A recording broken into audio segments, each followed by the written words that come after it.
Black magic হোক, এমনি যে কোনো জিন হোক, এটা তাড়াতাড়ি সমাধান হয়, যেটা হুজুর আমাদেরকে বুঝিয়েছে সেটাই বলতেছি যে আশিক জিনের ব্যাপারটা এটা এত তাড়াতাড়ি যায় না।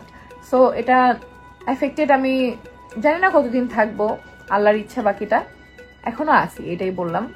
আমি তোমাদের ভাইয়াকে বেশি ভালোবাসি। আমার এই জায়গাতেই জেলাসি লাগে যে না, এটা হতে পারে না। আমি জানি না, আমার মানে মাঝে মাঝে মনে হয় আমি তোমাকে ভালোবাসি, এত প্রেশার দিতে পারতাম না সবকিছু নিয়ে, যে মানে থাক, ওই টপিক নিয়ে আমি কথাই বলতে চাই আবার না। বিয়ে করার ব্যাপার নিয়ে হ্যাঁ, আমি এত প্রেশার দিতাম না, 3 মাস তোমারে আমি এত টর্চার করছি। যাই হোক, এগুলো বাদ দেই, তুমি কেমনে খাইতেছো আমি এটা ভিডিও নিচ্ছি।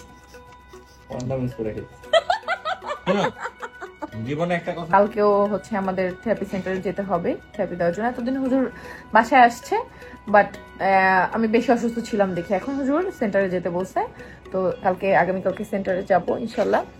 আর এই তো আজকের মতো ব্লগটা এখানেই শেষ করতেছি। সবাই সুস্থ থাকো, ভালো থাকো, সুন্দর থাকো। আল্লাহ হাফেজ।